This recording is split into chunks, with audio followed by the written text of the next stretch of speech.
You may have seen Ben Shapiro's video where he criticizes the Barbie movie. Oh, the patriarchy. Ben is wrong about just about everything he says about the movie. He gets basic facts about the plot and characters wrong. He analyzes stuff in wild ways because his brain has been eaten by anti-woke worms. He complains that this fantastical, whimsical movie where there is a literal portal between our world and Barbie Land isn't realistic enough. It's bad.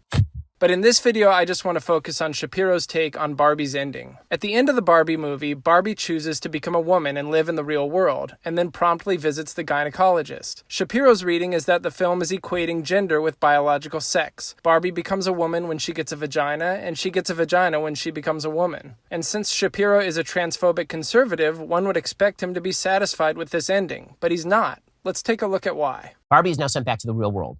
And she is now going to experience the apotheosis of what it means to be a human woman. So the first thing that she does is she goes to the gynecologist because, ladies, the apotheosis of your being is not motherhood, and it's not being a wife.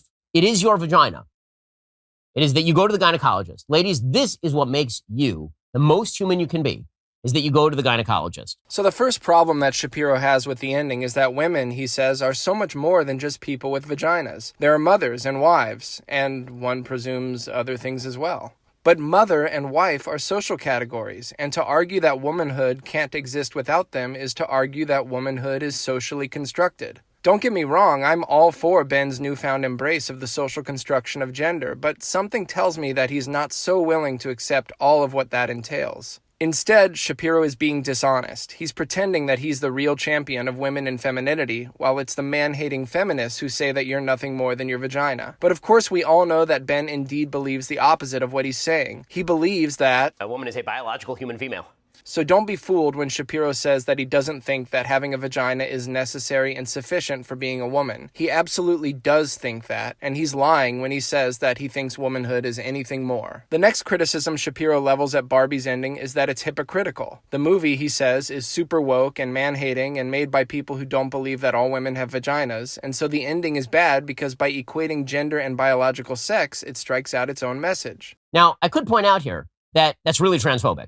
That according to the same people who made this movie, not all women have vaginas. I could point that out right here because it obviously conflicts with the very ending of the film. This honestly isn't a terrible criticism if you interpret the ending in the way that Shapiro does. In fact, this last scene kind of shocked me, and I bet it shocked a lot of you too. At first, I sort of felt the same way Ben did. Wait, really?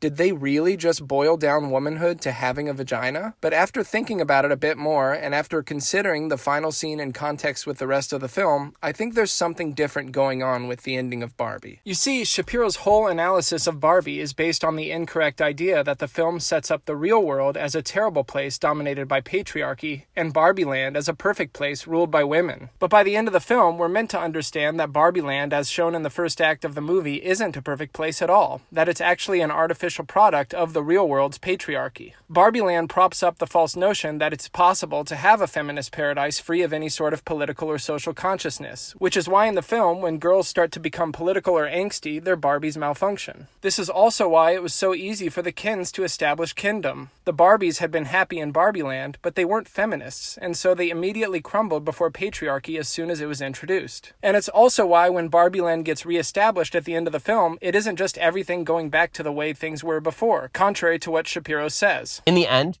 not to skip ahead, Barbie Land just gets restored and the men are still subservient. This time, the Barbies have earned Barbie Land. They've become socially conscious and fought for their liberation. And, importantly, for the Kens' liberation as well. Returning to the final scene of Barbie then, I think we can view Barbie's appointment at the gynecologist as a result of the consciousness-raising and political struggle that came before it. The point is not that having a vagina is what makes Barbie a woman. The point is that Barbie, as a newly liberated, socially aware person, chooses to take charge of her sexual and reproductive health. Yes, Barbie is a woman with a vagina, but the film says nothing that reduces her or any woman down to that fact. So Ben Shapiro's analysis of the ending of Barbie, and thus his criticism of the movie generally, is utterly wrong, misguided, and dishonest. Nope, wrong. First, Shapiro says that Barbie is bad because it reduces women down to their sexual anatomy. This is dishonest because Shapiro is pretending to disagree with a claim that he himself has advocated for on multiple occasions. Indeed, the media company he owns produced a documentary called What is a Woman that defines womanhood in terms of biological sex. Shapiro then tries to attack Barbie as hypocritical, as going against the feminism and trans inclusivity it purports to uphold. This is backed by an argument that, while perhaps supported by a narrow reading of only the final scene, is not the most plausible reading of the scene when taken into context with the rest of the film. Indeed, the final scene, in which Barbie visits the gynecologist, is best understood as an act of self-care arrived at through a process of personal and social awakening. None of this is to say that I think Barbie is a perfect movie. Indeed, I think part of the reason for its enormous popularity, aside from its humor, visual appeal, and, let's be honest, millions and millions of dollars of marketing, is that its politics are rather bland. The Barbies overthrow the cartoonish patriarchy of Kendom and restore Barbieland, but no such upheaval occurs in the real world. Indeed, the feminist revolution takes the form of a psychological breakthrough rather than a social upheaval, and so Barbie's ultimate reward is to live as a woman under the patriarchy of the real world. But unlike what Ben Shapiro says, this isn't a failure of the movie to live up to its own professed values. Rather, it's the logical conclusion of a film whose feminism is circumscribed by liberal individualism and capitalism. That's it for this video. Thank you for watching. I really appreciate it. And please take a moment to like, subscribe, hit the bell, and leave a comment.